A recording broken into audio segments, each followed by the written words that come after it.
आज तुम्ही म्हणत असाल की मोदी ऐकत नसेल, पुन्हा एक अण्णा हजारे उभा करा आणि त्याच्या विरोधात आंदोलन करण्याची हिंमत दाखवा.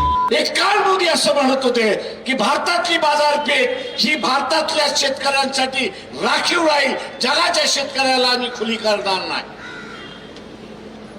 4 महिन्यापूर्वीची भाषा एसटीच्या फाईल मध्ये मोदीचं नाव येतं आणि मोदी उलटा पडतो आणि सांगतो नाही, भारताची बाजारपेठ ही जगाला आता मोकळी केला जाणार.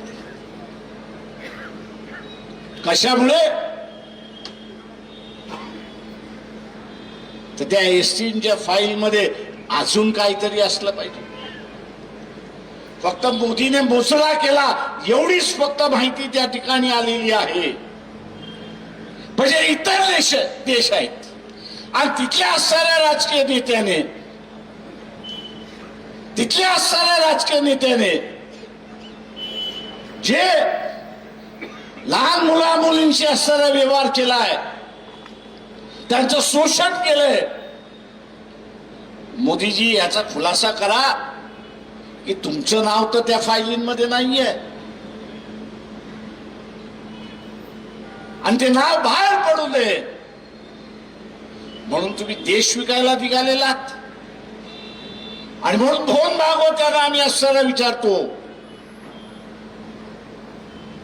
की तुम्ही तरी गप का बसलात?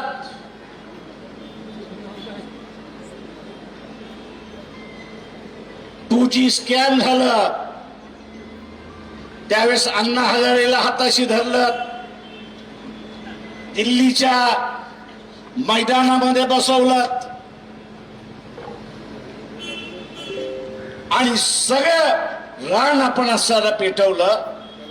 आज तुम्ही म्हणत असाल की मोदी ऐकत नसेल,